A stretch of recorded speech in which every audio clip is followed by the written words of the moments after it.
Hello, everybody. It's Breitling, and this is the third interview with John Ailing, and we're just going to go over a couple of technical questions and stuff like that because everybody's heard about LD Holdings, and there's been a few articles. Seeking Alpha, I'm sure everybody's read those, and a couple more questions of my involvement with LD Holdings and the BH Group and all that stuff. So I wanted to be able to open up this platform for John Ailing to be able to tackle these questions a little bit. And we'll have more coming on down the road, too. But how you doing, John? Thanks for coming.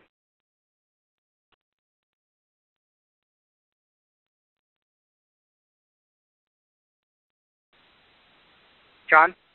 Yes. You know, I just messed up here. 1 second. Can you hear me, John? Yeah, I can, Tony. Okay, great. Hey, everybody, it's Breitling. We're back, and it's a great opportunity. It's a third interview with John Ailing, CEO of LD Holdings. And I wanted to be able to open up the platform and just be in general today. Everybody knows that have people out there have read the articles, Seeking Alpha, and some of these claims and stuff like that. So I wanted to be able to let John tackle some of this stuff. Thanks for coming, John. How you doing?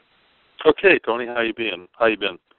Pretty good. And I appreciate you coming because it's this stuff means a lot to me. So.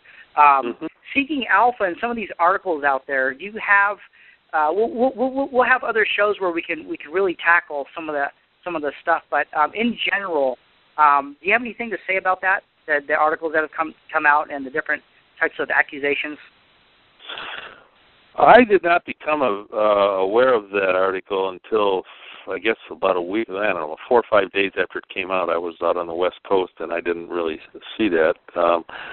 I did read it, I don't know, a week and a half, 2 weeks ago, about a week later after it came out. And, it was, someone did a lot of research and has a lot of, opinions in there. Most of the stuff he took was right out of our filings that we filed. He went back quite a ways, and he did say some things, and a lot of things that were accurate because they were right out of our filings. Right. The way that he presented it, though, I think was slanted, and even himself admits that he's short the stock, and I don't know if people know exactly what shorting is, but you profit when something goes down. You sell it without owning it, and then you buy it back later, and you buy it back at a lower price than you bought it, and you pay and you make money that way. And this person or whoever's hiding in the shadows there, you never know who they are. Just so you know, John, Seeking Alpha, the people who put that together, they're notorious for this stuff. So it wasn't just random. Yeah, this is all kind of new to me. I've never really been involved with the shorting side of the market and who all the shorters are.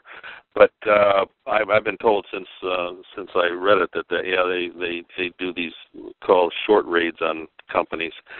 All I can say is we have a powerful plan going forward. Time will tell. I believe in what we're doing. We have a lot of a very large plan that we're operating with. The business is out there. We just have to bring it in. The numbers will certainly bear out how well we can do because they're already operating companies. Our plan is to acquire operating companies. And if they're short the stock, I think they're going to be sorry. Some of the things they said in there, a couple that I can think of off the top of my head, they said we're a pink sheet company. We're not. We're what they call an OTCQB. It's a new designation of the old OTCBB, which is a fully reporting company. Pink sheet companies aren't reporting, and bulletin boards are. So that was something that was factually not right. And there were some other things in there were factually not right. But his assumptions are what everyone can have their own assumptions on things, and he took the facts that were out there and made some assumptions and I guess sold short the stock. At least that's what he said. Yeah, I don't think there were assumptions. I think they were skewed a little bit. Personally. Yeah, so I mean, he was, our shareholders are bullish on the company, meaning that they believe what we're doing and we're going to go forward. And he's he's a counterbalance to that, and he's shorting the stock, or he or whoever it is. So I just think that time will tell, and I believe we're going to have a powerful plan if we have the access to capital and the access to talent that we believe we can find to execute this market. I completely we don't agree. have there's not a lot of unknowns in what we're doing. We're buying businesses that have been in business. They have their own local brand equity. They have products. They have employees. They have cash flow. They have these things. They're known. So it's just a matter of integrating them in, and we believe we can do that. Right. Let me ask you this, because a lot of people have asked, if I was on the board of LD Holdings. Is that true? No, you're not on the board of LD Holdings. And you'd probably never let me on the board of LD Holdings, would you? Well, I'm a big believer in people that have a vested interest having say in what the company does. So, in other words, shareholders. I think of shareholders as being our partners. So people that are shareholders of LD Holdings of any size are really kind of partners. They own a percentage of the company. It could be different amounts based upon the number of shares they own, but they have put their money forward and they believe in what we're doing, and I believe that I take them as being partners. So I'm a big believer in vested interest. So, but no, Tony, you're not on the board, and we've never talked about that, and I have known you that long. So understanding the model and understanding the market that you're talking about, but one of the things that excites me is the opportunity to where I know some of these companies that are baby boomers. I know where they're at. That's why I jumped on LD Holdings personally. So I'm hoping later on down the road maybe I can introduce a couple of companies to LD Holdings and each side can take advantage of that. Let me ask you this, because there's been a lot of speculation out there also, and the BH Group and Brad Huebner, how he's involved with LD Holdings.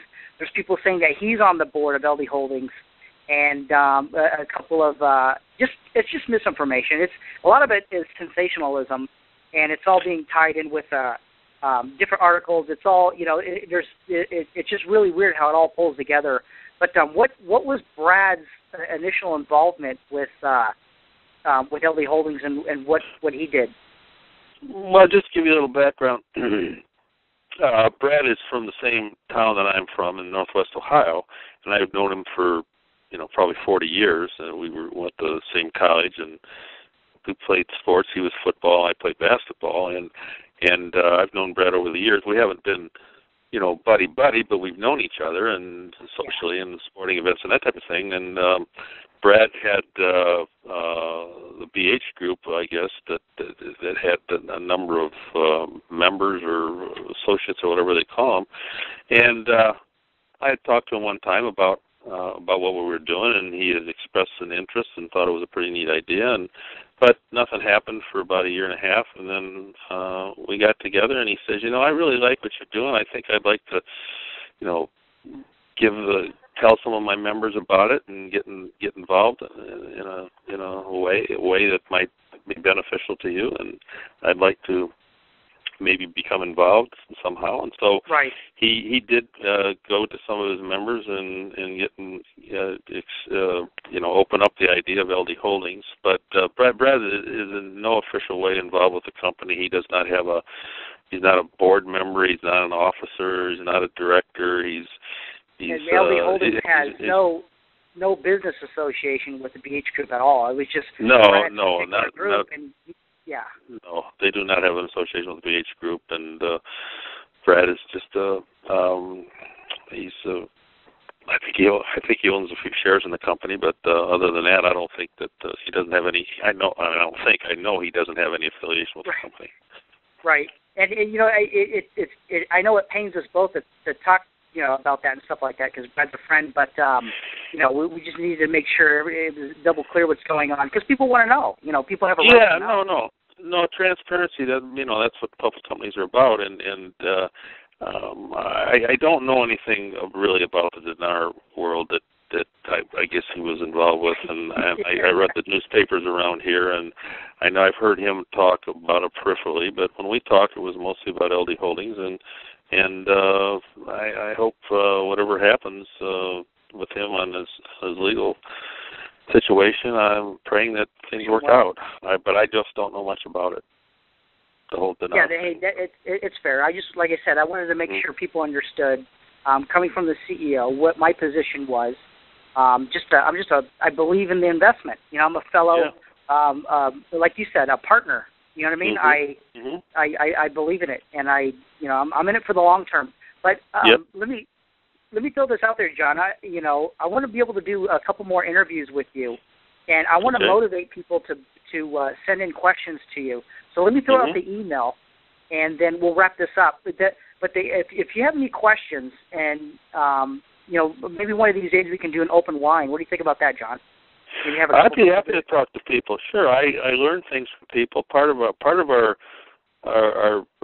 motivation here also is people that are our shareholders or have an interest in the company can be part of what we call our crowdsourcing. You know, crowdfunding is a new thing coming on where you're funding through a crowd or a large group of people, but crowdsourcing where they find businesses or look for have ideas is really as powerful as the funding. So yeah, I'd like to talk to our shareholders and get their opinions and answer questions they might have.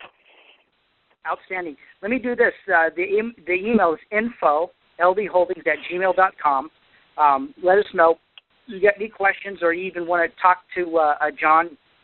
You just shoot across an email, and I'm sure he'll be more than happy to give you any type of information that you guys need, referring to LD Holdings. And I hope you guys join this interview. We will be having more. And, John, it's always been a pleasure, and I appreciate your time, and I hope we can do this again soon. Okay, Tony. Yeah, thanks for your interest in the company. I really appreciate it.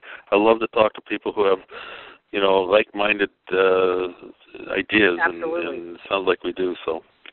Absolutely. Thanks, John, and I'll talk to you soon. Okay, bye.